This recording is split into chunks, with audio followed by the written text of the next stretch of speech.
Então, boa tarde novamente. Visto tudo que foi conversado aí no início dessa aula sobre a disciplina, vamos dar continuidade então ao nosso curso.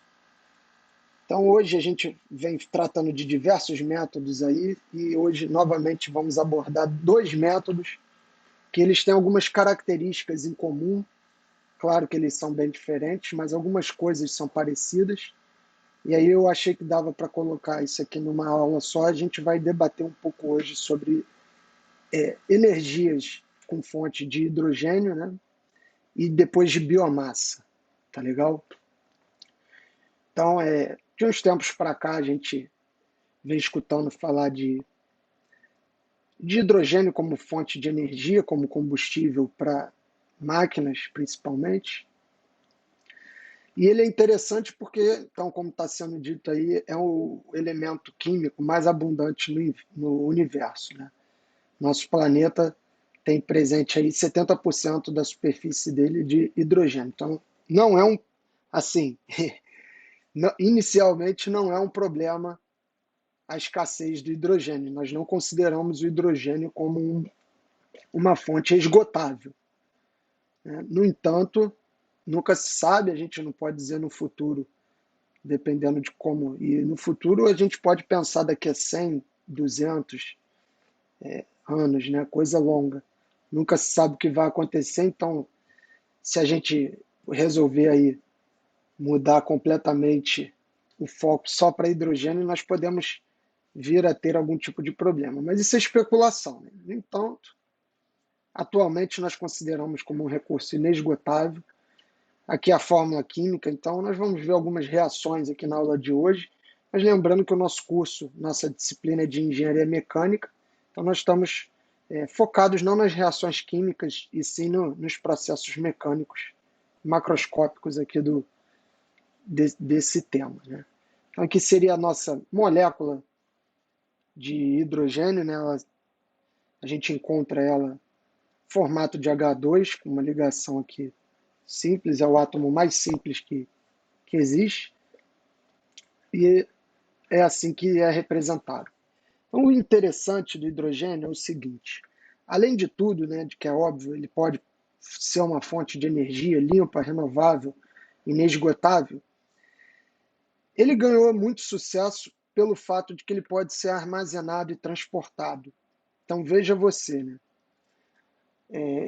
Isso aqui é um carro, né, que aparentemente ele funciona ele é um híbrido aqui hoje em dia a gente já tem carros híbridos de gasolina derivada de petróleo e bateria. Esse aqui no caso é um carro híbrido de hidrogênio e bateria, né? Então ele substituiria a gasolina aqui nesse caso. O que é interessante do ponto de vista dos carros elétricos, pelo seguinte: os carros elétricos populares, que não são populares porque são muito caros, pelo menos aqui no Brasil ainda, mas vamos dizer assim, dentre esses muito caros, os mais baratos, que não são acessíveis, mas que um dia vão ser, eles têm uma autonomia baixa, né, relativamente baixa, de poucos quilômetros. E também tem o problema da recarga. Quando você está trabalhando com uma bateria, ele depende de muitas horas, às vezes, para recarregar. Então você só poderia recarregar num instante que você não estivesse usando o carro, ou à noite, assim, né, por exemplo. Então você teria que, se você fosse fazer uma viagem longa, você levaria, vamos supor, várias horas para gastar o seu tanque e depois várias horas você teria que ficar reabastecendo, né, parado ali. Então seria um problema isso. Enquanto que quando você acopla uma célula de hidrogênio, aí o negócio pode mudar. Por quê? O reabastecimento dessa célula pode ser feito de maneira rápida, conforme é feito o reabastecimento de gasolina ou de diesel. E através dessa célula, essa célula aqui seria capaz de, como é que eu posso dizer assim? Deixa eu ver se eu consigo aqui aceitar quem pediu para entrar. Seria capaz de recarregar a bateria, né? Então, ou até de substituir de certa forma. Então isso aqui é muito interessante, né? Você pode armazenar o hidrogênio essa energia aqui, na forma de hidrogênio mesmo, né? E transportar. Você não precisaria converter ela para energia elétrica, para transportar ela. Não é o caso de, por exemplo, energia eólica, lembrando aí nossa ex-presidenta Dilma, que queria estocar vento, né? Seria bom se a gente pudesse estocar o vento, fazer uma célula assim de energia eólica e levar, mas isso não é possível. Ou o sol, estocar ali energia do sol e transportar ela e armazenar, né? Não é possível. Você tem que converter ela para energia elétrica e armazenar ela numa bateria. Isso é um problema, porque a bateria, você vê, já temos bancos de baterias, né? Então, empresas, grandes indústrias aí colocando criando bancos mesmo de bateria para armazenar essa energia, mas é perigoso, é complicado, não é ainda assim algo muito bem visto, né? Então, isso daqui no caso, se você tem o seu setor baseado em energia eólica, solar, de oceano, né, acaba geotérmica, como a gente viu na última aula, acaba que você não consegue armazenar essa energia diretamente e transportar. Já o hidrogênio tem essa vantagem, porque ele, em sua forma de H2, ele pode funcionar, desde que com algumas condições, como combustível, sem que você tenha que converter ele e armazenar numa bateria. Então nós temos células de hidrogênio aí de grande escala, ou médio porte, assim vamos dizer, mas algo mais robusto. Seria para movimentar máquinas que consomem bastante energia, e também em pequena escala para pequenos dispositivos, né? Então, aparentemente isso aqui é um carrinho que não tem muita funcionalidade, se a gente fosse parar para pensar aqui assim, mas se a gente analisar, né, cada vez mais esses microdispositivos autônomos vêm ganhando importância, porque eles têm a capacidade de entrar em lugares que dispositivos maiores não entrariam, e também com a, né, mudança aí, a gente está indo para tecnologia avançando novamente para o lado espacial, esses dispositivos podem ganhar, assim, e ganham de fato, muita, muita importância, porque vão trabalhar em condições bem complicadas. Como é que funciona a célula de hidrogênio? Basicamente, é isso daqui que a gente está vendo, lembra um pouco o que vocês viram em química, né? Então a gente tem um anodo, onde recebe ânions, produz ânions aqui, e o catodo atrelado aos cátions, então anodo negativo, catodo positivo. O anodo recebe hidrogênio na sua forma H2 e o catodo oxigênio, né? Está aqui mostrando. E através, então, dessa diferença de potencial aqui, elétrons livres, né, querendo se contrabalancear, e um catalisador aqui no meio para facilitar a reação. A gente tem como resultado disso aqui energia elétrica e água, né? Então, o produto disso aqui é a água, o que é excelente, porque não envolve derivados de carbono, né? Então a emissão de carbono aqui é nula, e a gente consegue obter energia elétrica, né? Pode ser utilizada aqui para armazenar numa bateria ou para ligar no motor ou uma coisa que a gente queira que realize trabalho, tá? Então aqui mostra mais ou menos o que foi dito, a parte aqui do anodo e do catodo, essa diferença de potencial estabelecida aqui dos dois lados, se tiver um meio condutor, faz com que essa corrente flua. E a gente está falando de uma reação exotérmica que libera calor. Então, aqui seria a reação química, que tem como produto também água quente e energia, né?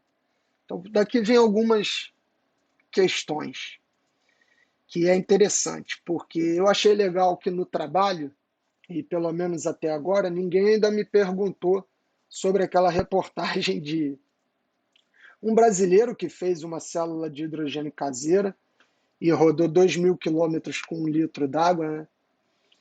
E também não foi falado que o hidrogênio pode ser uma fonte de energia acessível, caseira, fácil de ser produzida e simples de ser executada. Então eu fiquei feliz de que ninguém tocou nesse ponto. Porque realmente, né, olha só por essa equação aqui, você já consegue ver que para você obter hidrogênio, né, ou para você realizar isso daqui, você tem liberação de energia. Já começa por aí, né?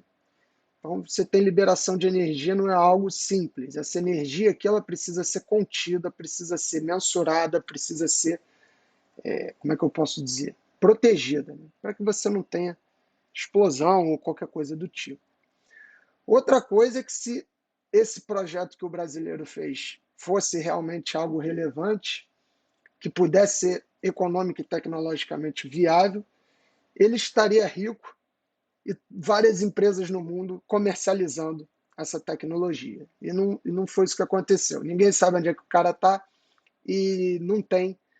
A gente não vê por aí os carros usando água para andar. Né? Se fosse tão simples e tão fácil, todo mundo ia adaptar, uma vez que o cara criou, todo mundo ia adaptar, ou grandes empresas iam fazer e vender. E não é por aí, né? Também não é teoria da conspiração, que pode pensar que os árabes e sheiks do petróleo mataram ele, compraram o projeto, subiram com isso, não tem nada a ver. Né? Isso daí não, o mundo é muito maior do que isso, e não seria isso que brecaria a tecnologia de ir para frente. Então aqui a gente começa a ver alguns problemas, né, do hidrogênio. Claro que a gente falou aqui algumas vantagens, seria excelente se o hidrogênio fosse uma fonte de energia 100% assim perfeita, né, que resolveria todos os problemas. E não é o caso, senão a gente não estaria mais debatendo essa questão. Então vamos começar a ver aqui algumas coisas.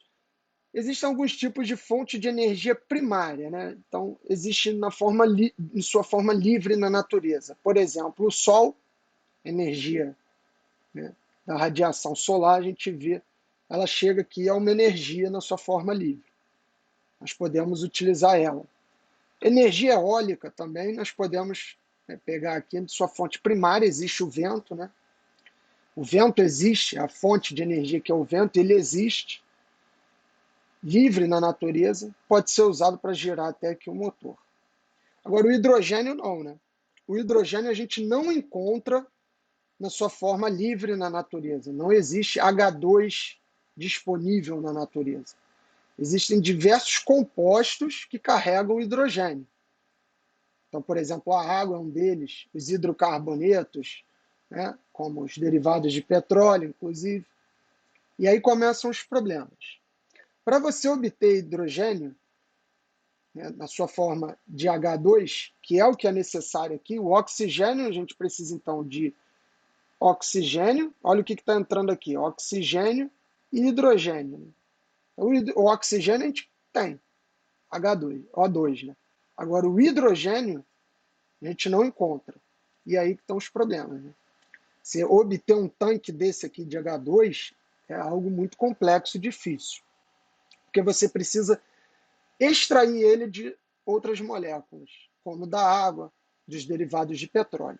E aí começa. Né? Se você vai consumir água para obter energia, isso pode ser um problema. Né?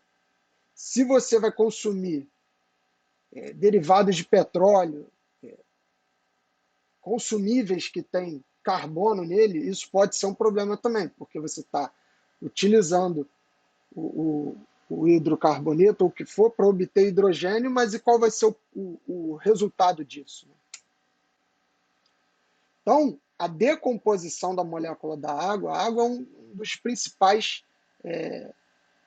das principais fontes que a gente pode dizer assim de obter hidrogênio na sua forma livre.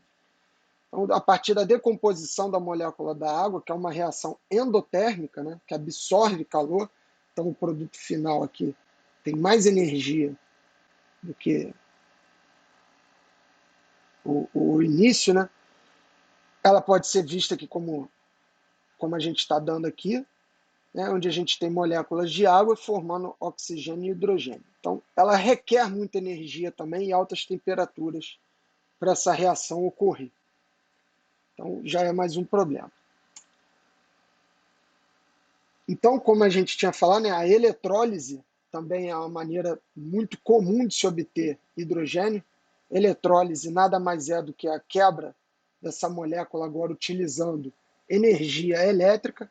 E aí você também gera outro problema, que é consumir energia para gerar hidrogênio, para gerar energia. Esse processo tem que ser sustentável e viável. Se você estiver consumindo mais energia aqui para quebrar a água do que conseguindo de fato com hidrogênio, isso aqui não é viável.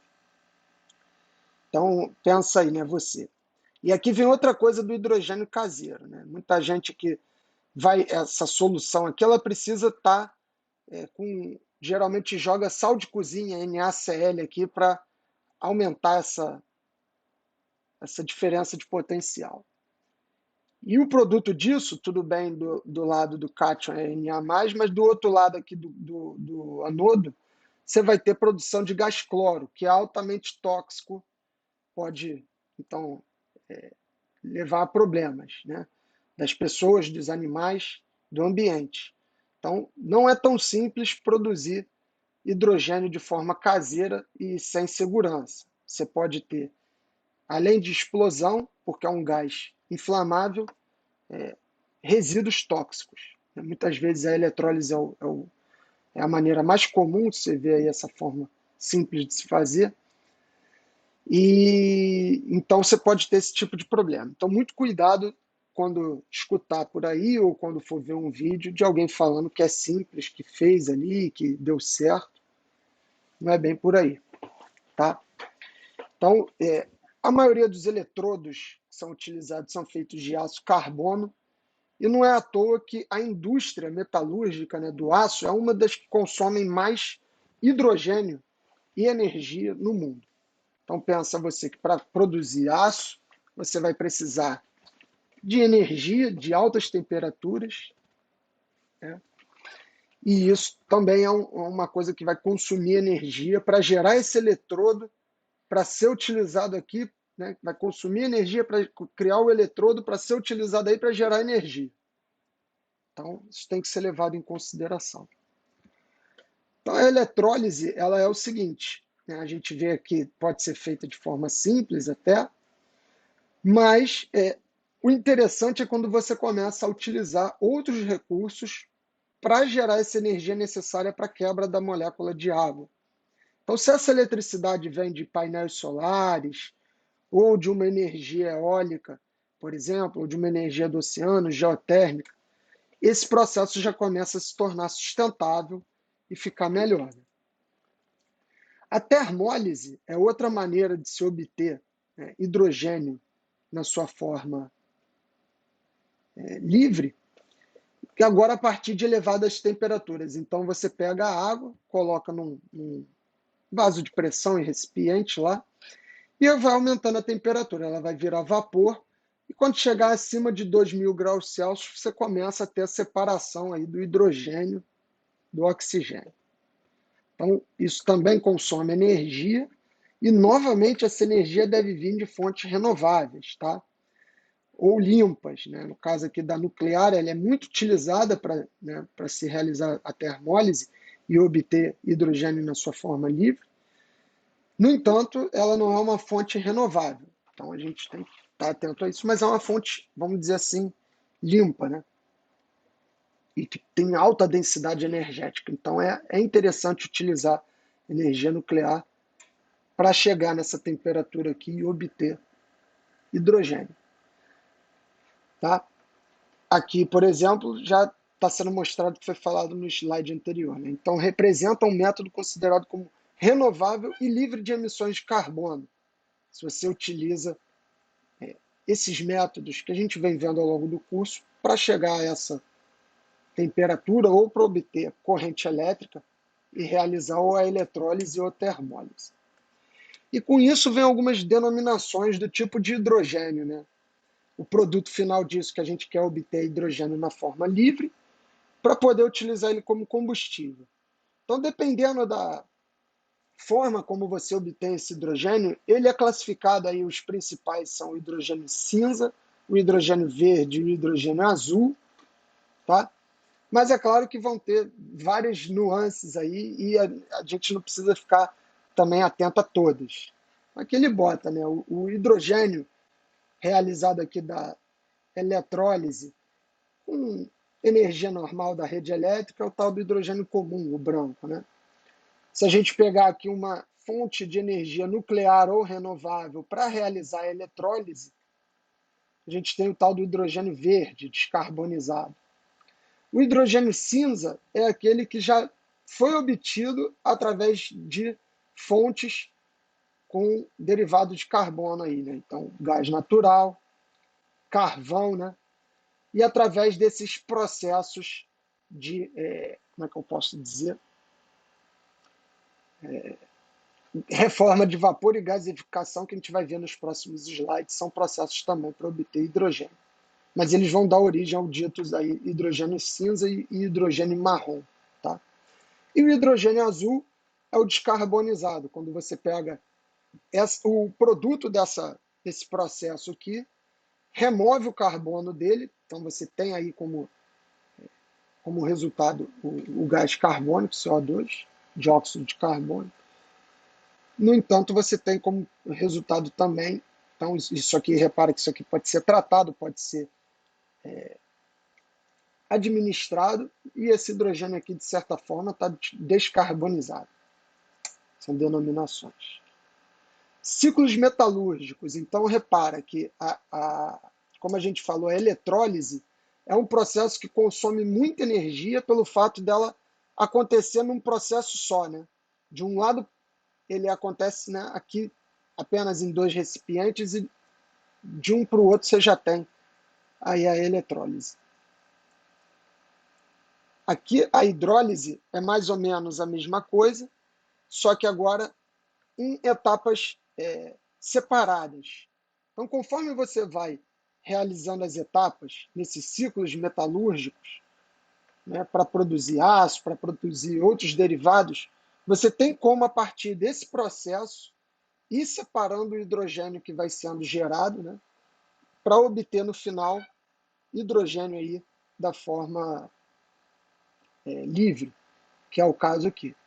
Então você vê que agora a gente tem oxigênio e hidrogênio sendo produzidos, só que em processos distintos, né? E isso faz com que a hidrólise seja também economicamente e tecnologicamente viável. A reforma do metano, como a gente viu aqui no outro slide, é pegar gases, né, derivados de petróleo e, através desses processos de gasificação e ciclos de vapor, transformar ele nesses gases aqui que são no hidrogênio, e outros gases monóxido de carbono são chamados de syngás, né? Gás síntese. Então, do inglês leva aqui syngás, essa terminologia aqui. Tá? Representa a técnica atualmente mais utilizada para a obtenção de H2, porque isso aqui é feito em larga escala, né? Em escala industrial. Não é coisinha de laboratório ou caseira, coisa grande mesmo. Então, é responsável por 48% da produção total do hidrogênio que a gente tem hoje. Então, o hidrogênio que a gente tem hoje vem, né, quase que metade dele, 50%, desses derivados aqui de petróleo, de gás natural, dos ciclos metalúrgicos. Ocorre a uma temperatura e pressão bem menor do que a termólise, né, mas também é elevado, então consome uma certa energia, não é algo simples. E aqui tem um exemplo aqui mostrando, né, o que são esses syngases. Então a gente tem H2, esses gases sintéticos e essa base aqui formada. Tá? A gasificação, então, consiste no enriquecimento energético do combustível. Você vai pegar esse combustível, pode vir aqui da floresta, como a gente vai vir em biomassa, resíduos agriculturais, né?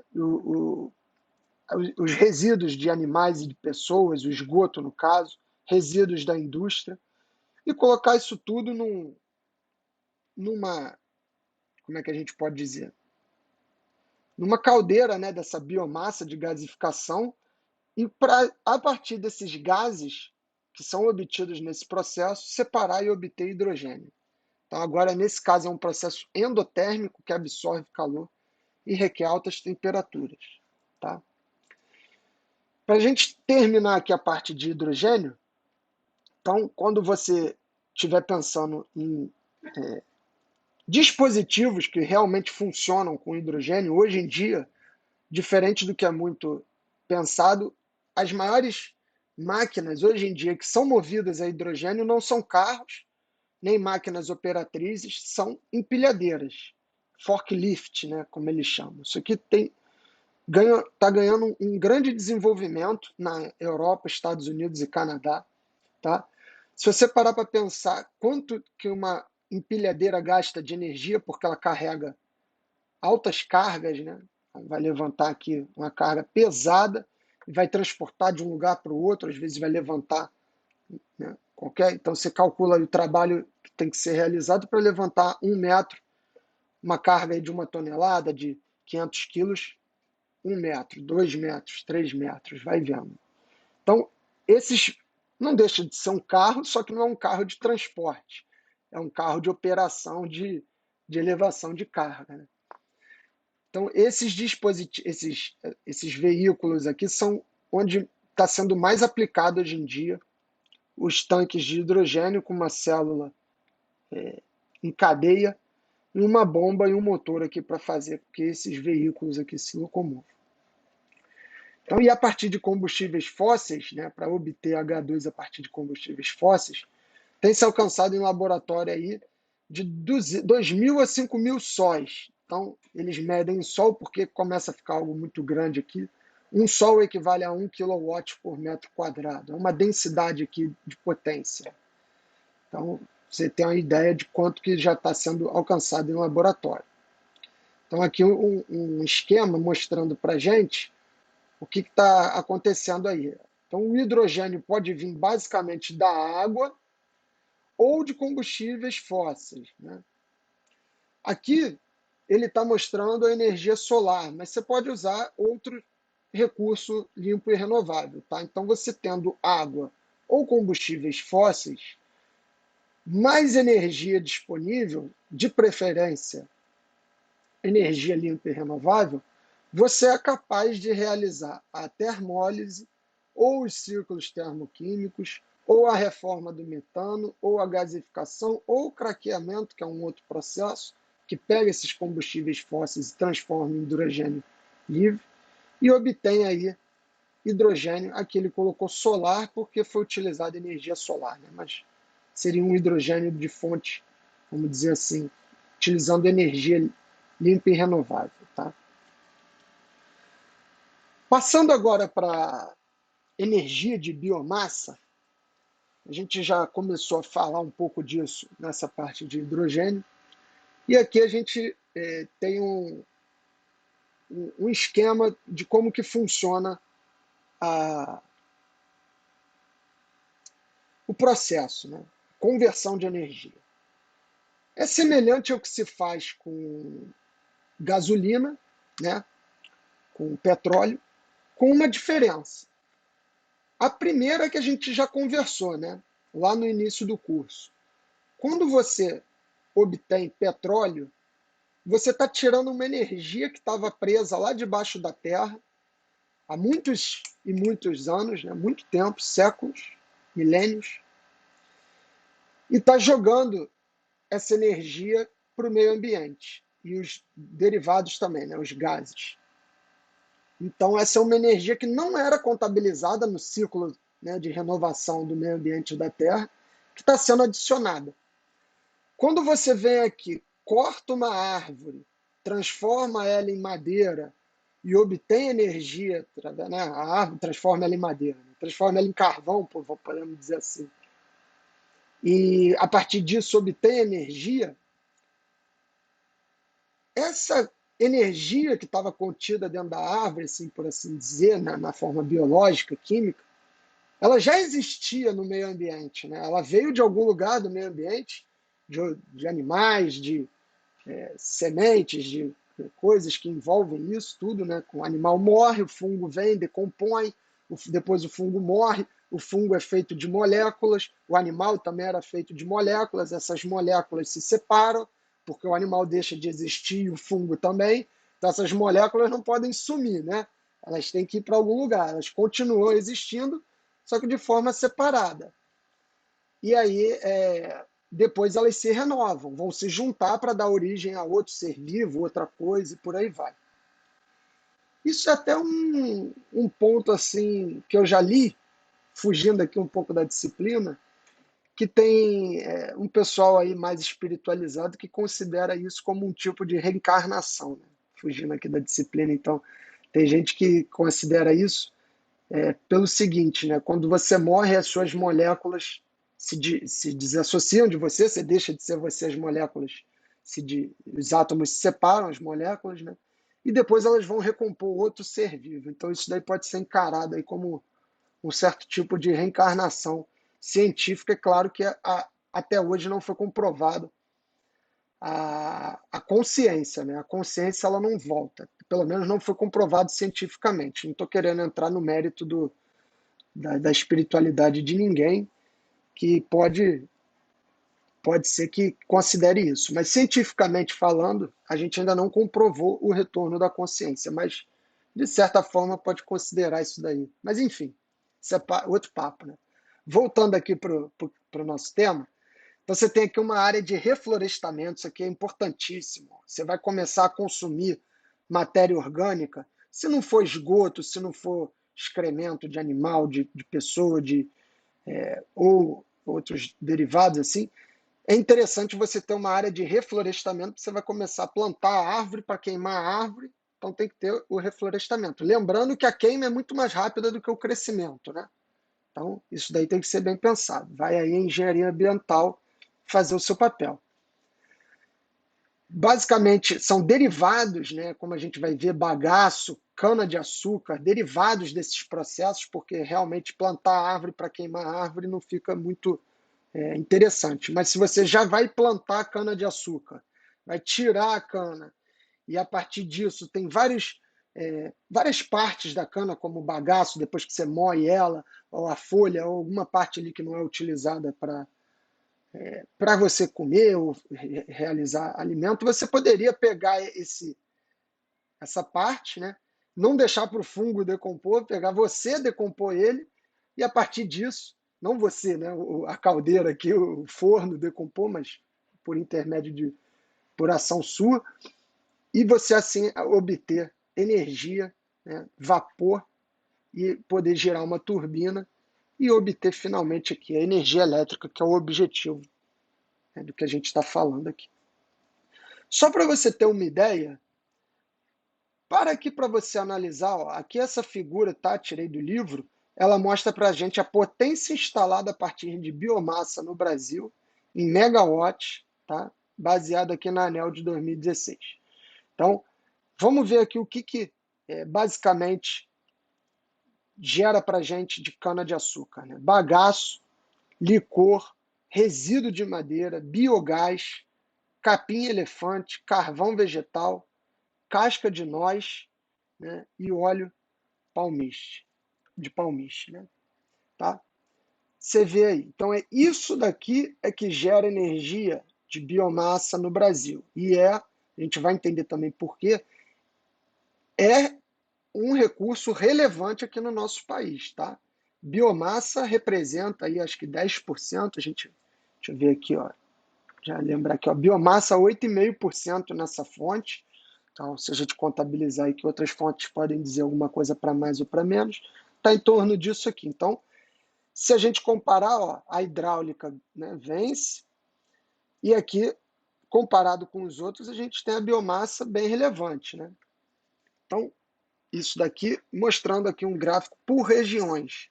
Então, se a gente fosse olhar aqui no Sudeste, principalmente o bagaço da cana e o etanol, a lenha, o carvão, resíduos industriais e resíduos agrícolas são fontes de energia para se obter através de biomassa, né?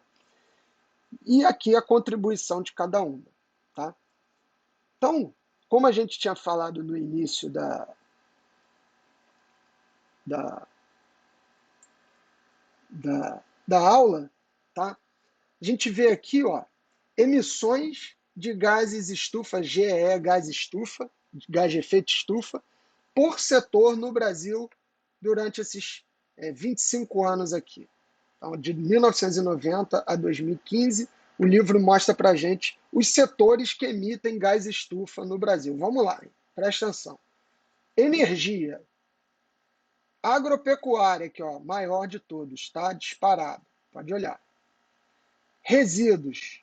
Mudança do uso de terra e de floresta. Processos industriais. Tá?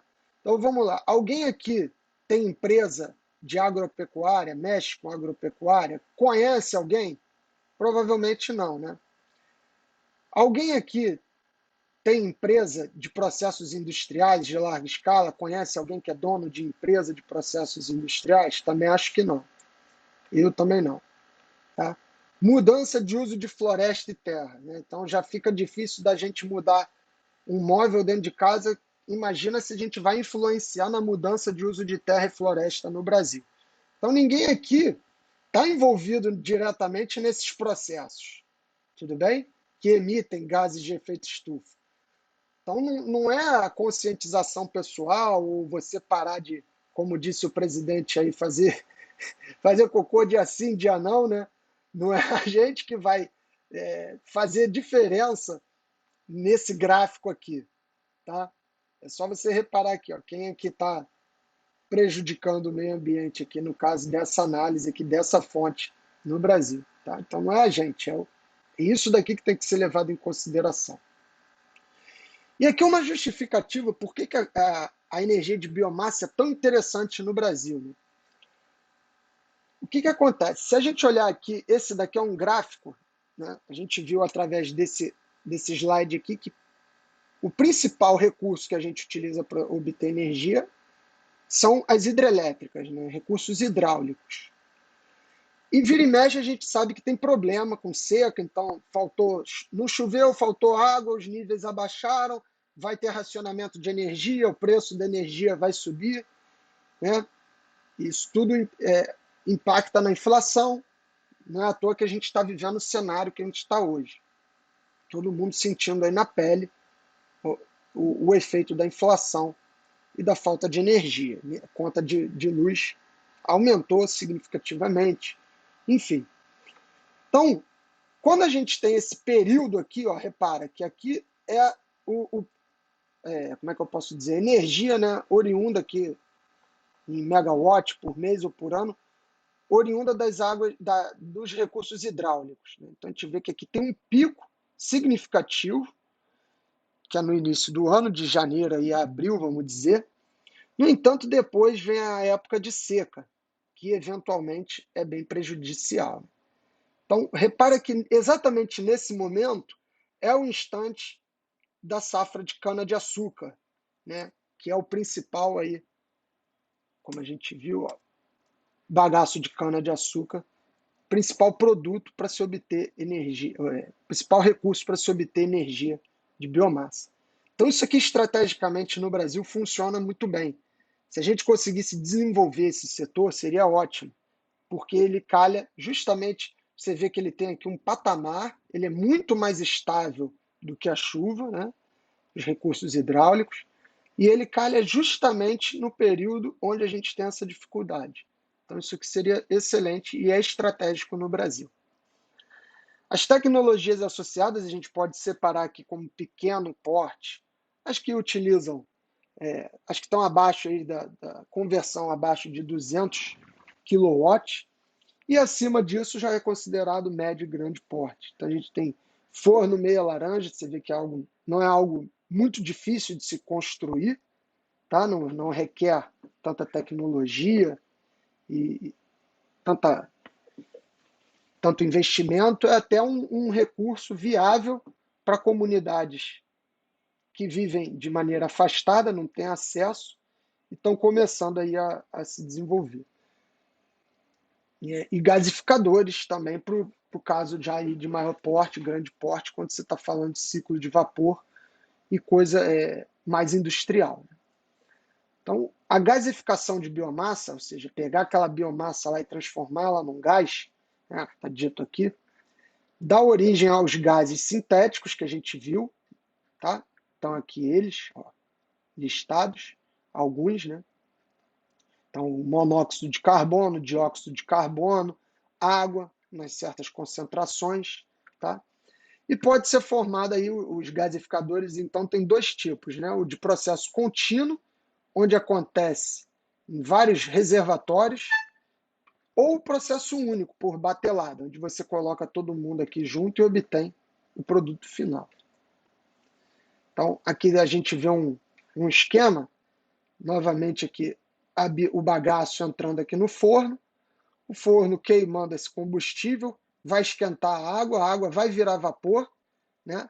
Esse vapor vai passar por uma válvula que está ligada a uma turbina conectada a um gerador. Isso aqui é o esquema básico que a gente vem vendo ao longo do curso, né?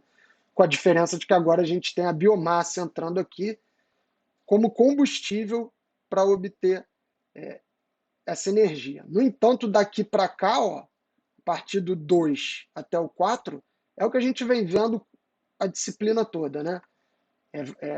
Calor ou energia para obter vapor, esquentar água para obter vapor, para girar uma turbina que está conectada a um gerador que vai converter isso em energia elétrica. E aqui a gente vê o gasificador, aqui um exemplo que o livro dá, tá? Em detalhe. Então ele pega aqui gás sujo, com ar, com biomassa, que é a entrada de biomassa, e aí tem a primeira lavagem, a lavagem secundária do gás, os tratamentos, para se obter aqui gás para o motor, né, e um outro resíduo. Tá? Aqui são alguns exemplos. Então, o livro destaca o ciclo de vapor de 200 kW projetado no projeto de Marajó. Tá? E não pense você que PA é a sigla da Paraíba. Tem muita gente que vai pensar que a Paraíba PA é o Pará, tudo bem? Ó, já coloquei até aqui para você lembrar depois. Tá? Então não vai fazer essa confusão. E aqui o ciclo, então, mostrado de maneira esquemática. Né? Então, se a gente tem a caldeira vai gerar vapor, o vapor vai para o condensador, né? A caldeira também aqui tem uma estufa, uma válvula, um tanque condensado que está associado a uma bomba e por aí vai. Então, esse aí é o fluxograma da ilha de Marajó. Esse daqui já é outro. Ó. Então, já é semelhante, né, mas na comunidade de Porto Alegre de Curumu, no Pará também. Você vê que é um recurso destinado a essas áreas mais afastadas que não têm acesso à energia de fácil acesso, né? Como também aqui, nada impediria de fazer isso numa cidade como Rio de Janeiro, São Paulo, mas você tem outros métodos de se obter energia que não esse daí. Esse daí, pela sua facilidade, pela sua... Né, você vai precisar, como a gente está vendo aqui, de bagaço de cana. Então, o bagaço de cana vai estar perto de onde tem plantação de cana. Então você não vai gastar energia para transportar de caminhão a cana lá de onde está plantando cana para o Rio de Janeiro para queimar ela aqui para obter energia elétrica. Né? Então tem esse ponto. No setor industrial, né, a gente viu que para o hidrogênio o principal são os ciclos metalúrgicos ali, a indústria metalúrgica é o principal consumidor dessa energia. No caso aqui do setor industrial, a gente tem aqui papel para biomassa, né? Temos a indústria de papel e celulose, a indústria madeireira, né? Para a produção de madeira, e sucroalcooeiro. Sucro quer dizer da cana, né? E alcooeiro para produzir álcool e tal. Então, a cana-de-açúcar pode ser utilizada para a produção de álcool também, e esse setor aqui, obviamente, utiliza muita cana, vai gerar muito bagaço de cana, que pode ser utilizado e reaproveitado para obter energia, né, de biomassa que é dita limpa e renovável. Então aqui também em detalhe, você vê que é parecido com o que tinha sido mostrado anteriormente, com a diferença que aqui você tem 3 caldeiras, né, então uma caldeira para cada tipo, lenha, biomassa e licor negro, como a gente tinha visto. ligados aqui a uma turbina de alta pressão conectada ao gerador, vai ter aqui como produto disso o vapor, né, que num condensador pode retornar aqui para o processo. A capacidade instalada, então, aqui, ó, ela vem aumentando. Se a gente pegar aqui a fonte, aumentou mais de 10% aqui de 2012 para 2013 nesse setor. E aqui no Brasil, né, e aqui no estado de São Paulo, a gente vê aí um aumento significativo também de quase 20%, vamos dizer assim. Né? E aqui uma foto ilustrando o transporte do bagaço para a caldeira. Né? Você vê que tem já processos industriais e automatizados que fazem isso com menos necessidade de intervenção humana. Recuperação de energia urbana e rural, tá? Estamos terminando, então isso é interessante, porque a gente pode começar a falar então de biodigestores. A gente tem biodigestores de pequena escala, não sei se vocês já se depararam com isso, com composteira, né? Coisa que muita gente hoje em dia já tem em casa, pelo seguinte, já, no Brasil já está chegando essa consciência de separação de lixo, reciclagem, né, principalmente, separação de lixo. Então, por exemplo, aqui na minha casa eu já separo o lixo orgânico do inorgânico. Repara que é uma coisa muito simples de se fazer, né?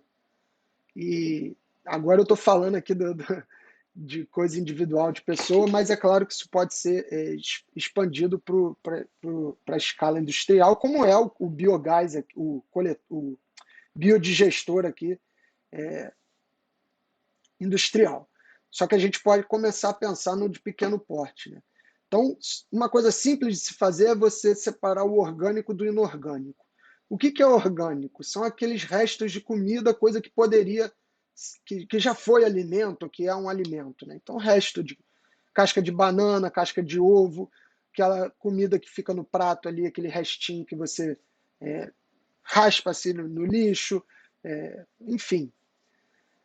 Isso tudo vai num recipiente. E no outro recipiente vai as embalagens, o papelão, o plástico, o vidro, tudo que não é orgânico, que não poderia ser comido, assim, que não seria um alimento.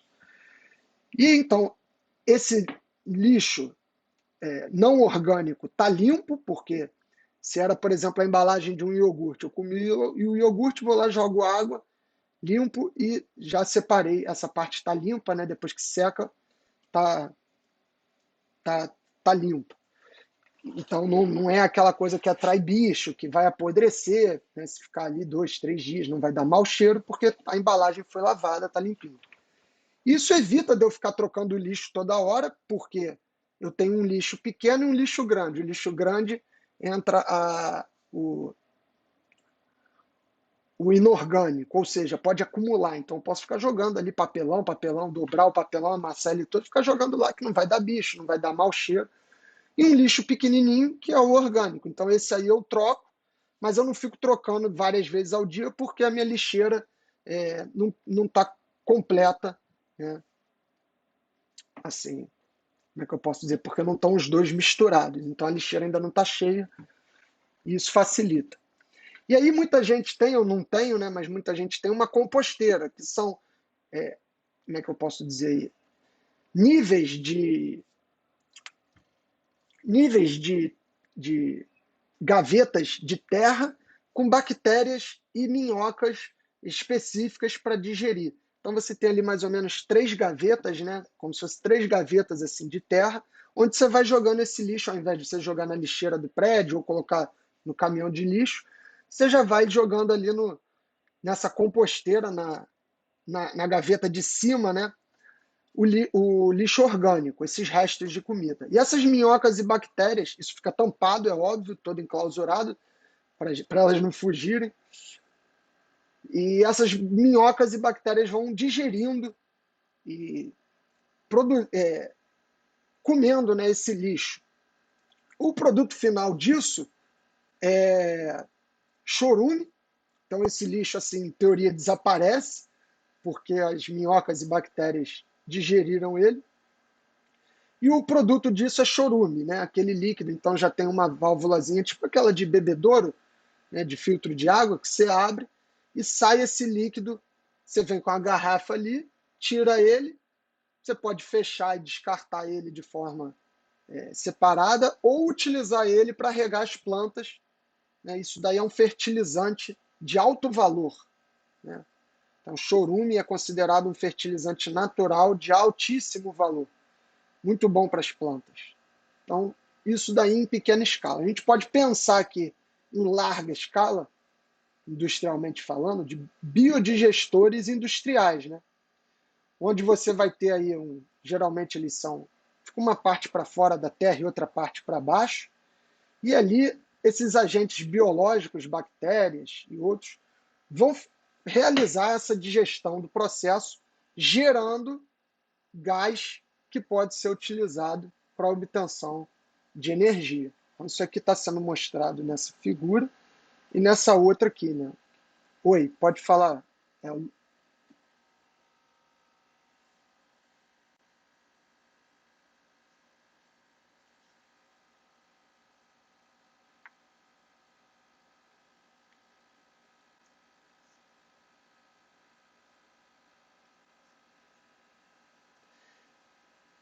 então, pô, interessante isso que você está falando, Luca. Eu não conhecia isso que você está dizendo, mas não acho totalmente viável. Inclusive de chinês eu não duvido nada, mas interessante, né? O que a gente tem que pensar aqui é o seguinte: eu não vou saber te responder exatamente, mas eu consigo comentar algumas coisas. Por exemplo, esses biodigestores que a gente está falando aqui, geralmente eles trabalham com bactérias e é um processo anaeróbico, que não envolve o oxigênio, né? Bactérias que se desenvolvem melhor em ambientes com pouco oxigênio ou sem oxigênio. Quando a gente está falando de barata, já é um pouco diferente, e minhoca, né? Porque elas são, como é que eu posso dizer? São seres que precisam de oxigênio para desempenhar essa função, para viver e para, enfim. Então, pode ser algo assim diferente, mas é interessante também porque, né, não deixa de ser o mesmo processo que a gente está falando aqui. Ela vai digerir, vai sumir com aquele, como é que eu posso dizer, com aquele material que em teoria não servia. O inorgânico é interessante, eu não sabia que barata comia.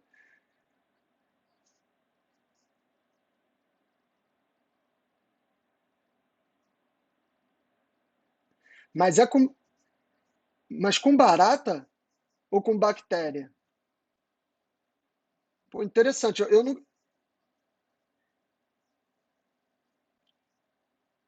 entendi. Envolvia barata, né?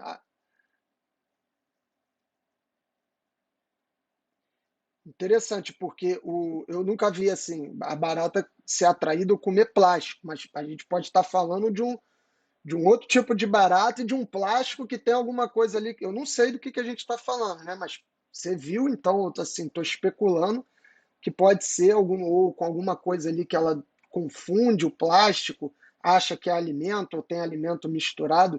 Não sei se o cara tritura o plástico, transforma num pó e depois joga ali no, no alimento da barata e ela come junto. Mas é interessante, porque é um processo semelhante, né? E assim, o produto disso vai ser o chorume, o excremento aí da barata, que é um adubo, né, um fertilizante, e você, em teoria, assim, sumiu com aquele resíduo que não seria ou reciclado ou devidamente descartado. E é isso. Isso daí é um grande caminho, né? Então, você vê que há muitos e muitos séculos o homem vem domesticando e criando outras espécies para trabalhar para ele, ou para funcionar para ele. Acho que uma das primeiras foi o trigo, né? A gente pode destacar, tem livros que falam disso, que é a relação assim do homem com o trigo, quando o homem descobriu que ele podia cultivar o trigo e ter muito benefício com isso, o trigo também ganhou, né? Porque ele se reproduziu. E se a gente parar para pensar em larga escala, né, o motor da vida no universo não é o prazer. Você pensa assim, você individualmente quer ter uma vida boa, claro. Então você quer estar buscando o prazer. Mas, né, dentro da seleção natural, que hoje em dia é o que a gente considera que governa o desenvolvimento aí da vida, a evolução da vida no universo, pelo menos na Terra, é a reprodução. Então, para a natureza, para o planeta, pro planeta não, assim, mas para a seleção natural, está ganhando quem está se reproduzindo mais, né? Independente se ele está vivendo bem ou mal. Então, assim, o boi ganhou, né, com a domesticação do boi. Os cachorros também. Eles se reproduziram, ganharam alimento, proteção, em troca de uma segurança que eles dão e uma amizade que eles fornecem aí aos seres humanos. O boi, no caso, trabalha, o cavalo trabalha, né, carregando pessoa, carga. Então, talvez a vida do cavalo não seja melhor um cavalo livre do que um cavalo domesticado que serve o humano. Mas a expectativa de vida do cavalo, que é, né, num ambiente controlado, com cuidado, com remédio, com proteção, é maior do que a expectativa de vida de um cavalo em ambiente livre. Então ele acaba que tem mais tempo para se reproduzir, né? Então e isso aí acontece. Então veja, isso é só uma reflexão, né? Uma análise. Então isso daí é comum, o homem domesticar outras espécies para realizar trabalho ou tarefas para ele. Só para a gente terminar aqui alguns exemplos, né, que acho que a gente está na hora aí. Então vou encerrar. Os exemplos aqui tá um em Portugal e outro em Mauá, em São Paulo, de recuperação, né, processos, indústrias que pegam esse e fazem essa recuperação aí de energia urbana e rural. Né? Então, setores, você vê que não está nem afastado de uma grande cidade, relativamente perto, mas se for estrategicamente viável, dá para fazer. Beleza, galera? Então, eu fico por aqui. Acho que deu para a gente avançar. Pode falar.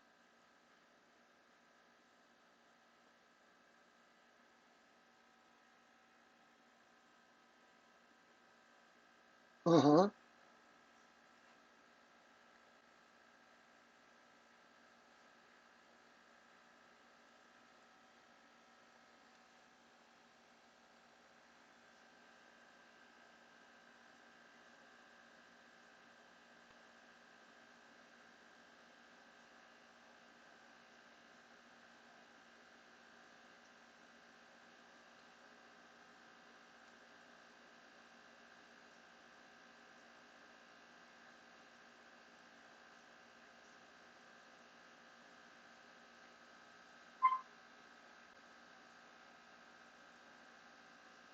aham,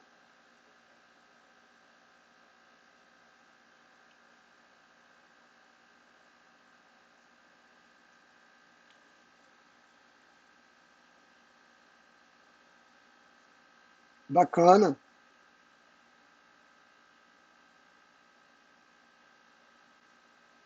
Qual que é o nome? Polymix.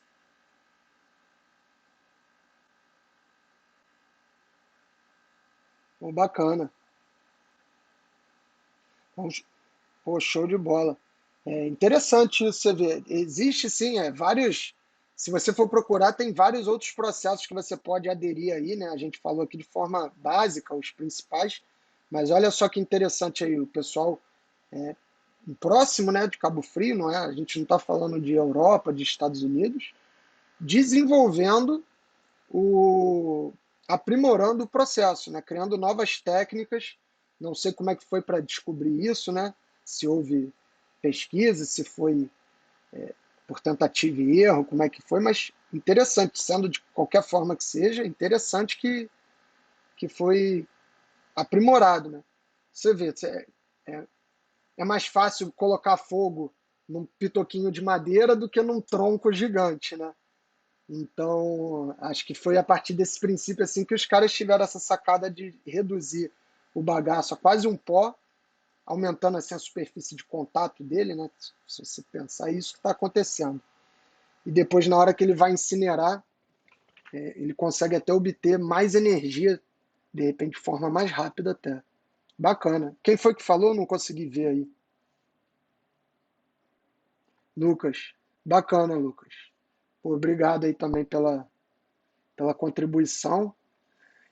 E a gente fica por aqui, mas se vocês quiserem tirar alguma dúvida e falar alguma coisa, fiquem à vontade, tá? Eu vou só parar aqui a gravação.